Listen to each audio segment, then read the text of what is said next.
A atual melhor academia do mundo de MMA é brasileira e é chamada de Fight Nerds. E nela temos 4 lutadores em específico que estão arrebentando dentro do UFC, sendo eles Caio Borralho, lutador do peso médio, Jean Silva, lutador do peso pena, Carlos Prates, lutador do peso meio médio e Maurício Ruff, lutador do peso leve. Recentemente surgiu uma grande questão por parte do público: quais desses 4 têm a melhor chance de se tornar campeão? Então eu resolvi gravar esse vídeo e dar a minha opinião sobre quem eu acho que vai ser campeão entre esses 4.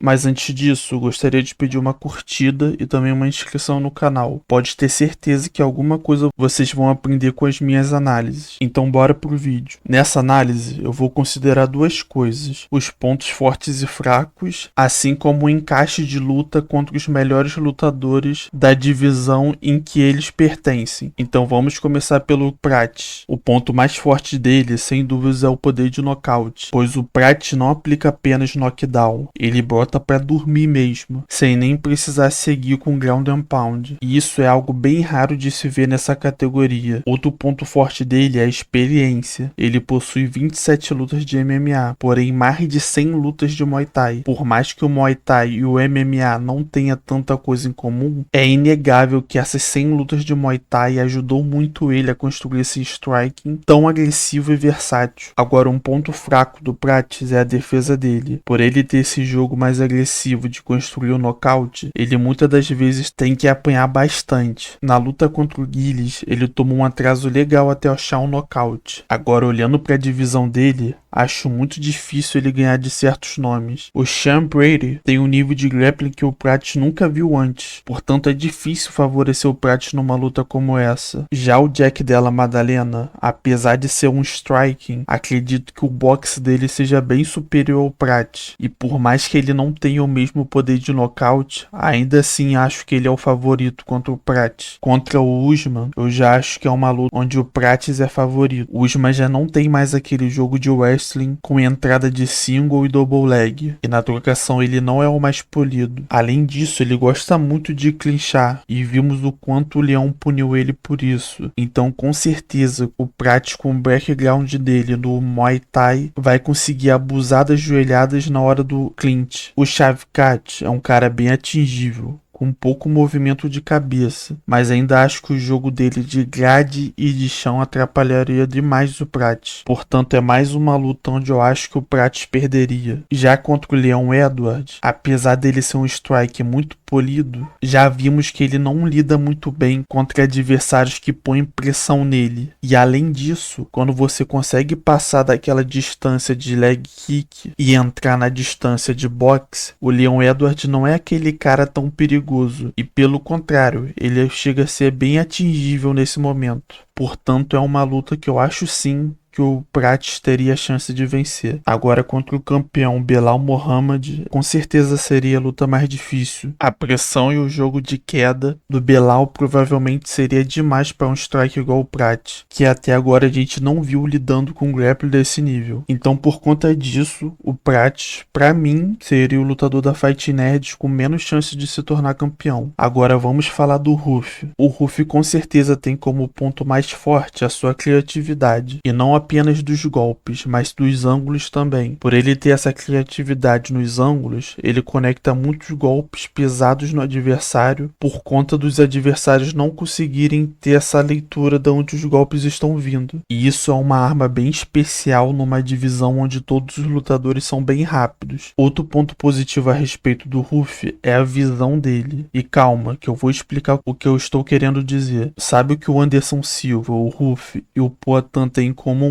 É que ambos usam a guarda baixa, confiando nos seus reflexos como uma forma de defesa. E não apenas isso, eles também usam dessa defesa para contra-golpear os adversários. Mas para ter toda essa fluidez, você precisa ter bons olhos, e eu não estou dizendo no sentido literal da palavra, mas digo no sentido de tu prever o que o teu oponente vai usar de golpes, saber quando o seu oponente vai soltar os golpes, ao mesmo tempo que você tem todo um reflexo para reagir e capitalizar em cima. E já um ponto ponto negativo é que ele cansa. Em sua última luta, isso ficou bem evidente. Ele deu uma diminuída considerável no terceiro round. E na categoria em que ele luta, que é o peso leve, isso jamais pode acontecer, pois os lutadores dessa divisão sempre estão com bom condicionamento físico. Agora vamos ver como ele se dá contra os tops da categoria dele. O Max Holloway já seria uma luta difícil pro Ruff, pois o Ruff é um cara que busca muito nocaute, e todo mundo sabe que nocautear o Max não é algo fácil. Além disso, o volume do Holloway com certeza seria um problema pro card do Ruff. Já contra o Poirier, também acho uma luta dura, pois por mais que o Ruff tenha uma vantagem de envergadura e seja um bom striker, o nível do boxe do Poirier com o poder de nocaute que ele tem seria suficiente, na minha opinião, para vencer o Ruff. Contra o Gaethje eu já acho uma vitória mais possível, por conta do Gaethje ser um cara bem mais desleixado na trocação. Então, apesar de ele ser um cara que tem um golpe bem forte, acredito que o Ruff acharia bons contragolpes e poderia nocautear o Gaethje. Contra o Charles eu também acho que ele tem chances, por dois grandes motivos. O Ruff é um cara que sim tem uma boa defesa de queda, e o Charles não é um cara que tem aquela queda tão afiada, e quando falamos da trocação, o Charles é sim um cara atingível, e pelo Ruff ser um cara muito preciso, com certeza em algum momento ele conectaria uma mão boa no Charles. Mas a dúvida que fica é, será que ele aguentaria o ritmo que o Charles luta? Pois desde o primeiro segundo de round, o Charles já parte pra cima e não para até a luta acabar. Então, novamente, o cardio dele poderia ser um problema nessa luta. Agora, falando do Arman e do Islam, eu já acho que também é uma luta difícil, pois apesar dele ser melhor na trocação que os dois, ainda assim o nível de queda desses dois caras é muito alto pro Ruff. E não adianta citar que ele já venceu o amigo de treino do Islam, porque o cara ali era muito mais da trocação do que o wrestling em si. Então, por conta disso tudo que eu falei, eu colocaria o Ruff em terceiro lugar entre os 4 lutadores da Fight Nerd. Agora indo pro meu lutador favorito da Fight Nerd, o Jean Silva. Um ponto super forte deles, sem dúvida, é a força física. E não digo isso apenas pelo poder de nocaute dele, mas a força dele em si. Uma semana após ele ter lutado no UFC 303, ele pegou uma luta no peso leve, que é uma categoria acima da dele. E ainda por cima, foi contra o Drew Dober, que é basicamente um dos lutadores mais pesados da categoria. E mesmo assim, teve algumas situações onde ele simplesmente empurrava o Dober e o cara saía voando. Outro ponto forte dele é a variedade de golpes. Ele não é um cara que depende de um direto ou de um cruzado. Ele consegue lançar diferentes golpes e ser efetivo com todos eles. Isso torna ele um lutador bem menos previsível e muito mais difícil de lutar contra. E galera, pra ser honesto, eu não vi um ponto fraco de fato no jogo dele pra comentar ainda. A única coisa que ele faz, que eu não sou muito fã, é de se encurralar um pouco na grade. Mas até então não dá pra citar isso como um ponto fraco, porque ele soube se virar em situações como essa. Portanto, se vocês acharem algum ponto fraco no jogo dele que eu não achei, comente aí para que eu possa dar uma olhada. Dito isso, vamos ver os tops da categoria dele. O Yair Rodrigues é uma luta fácil pro Jean na minha visão. Ele é o único mexicano que é ruim de boxe. Um lutador bem fácil de acertar e apesar de ter ótimos chutes, até então Jean Silva apresentou uma boa defesa para chutes. Contra o Evloev, o buraco vai ser um pouco mais embaixo. Na luta contra o Lopes e contra o Brandon Allen, o Evloev tomou bons golpes fortes, porém o grappling dele está bem acima do que o Jean Silva já enfrentou. E por mais que o Jean Silva, apesar de ter sido quedado, tenha levantado muito rápido das quedas, é difícil pensar que um cara que segurou o Sterling no chão não vai conseguir replicar o mesmo com ele. Portanto, essa luta aqui eu acho que ele perderia. Diego Lopes é outra luta onde eu vejo vantagem pro Jean. O Lopes não é um cara que tem muitas quedas, então acho muito difícil ele conseguir quedar e impor o jiu-jitsu dele. E na trocação, o Lopes bate muito forte, porém passando o primeiro round, ele diminui muito o ritmo. Se o Dan Ige conseguiu conectar aquelas mãos no Lopes, acredito que o Jean consiga replicar, porém de maneira mais efetiva. Já contra o Volkanovski, creio que seria uma luta com possibilidades de vitória, porque a maior arma do Volkanovski é bater e não ser atingido. Porém, esse jogo funciona muito bem contra o Holloway, o Yair Rodrigues e o Ortega, que são lutadores que não buscam nocaute. Já contra lutadores como Emmett, Jean Silva e Topuria, não casaria pegaria bem pro Volkanovski, porque esses 3 lutadores não vão deixar tu pressionar e sair. Eles vão te seguir e tentar te nocautear. Então, por conta disso, bota o Volkanovski como um cara vencível pro Jean Silva. E falando do campeão Lia Topuria, essa luta aqui seria um lutaço, mas dificilmente eu vejo o Jean Silva vencendo, pois é a mesma lógica do Poatan. Se o cara chegar lá pra trocar com ele,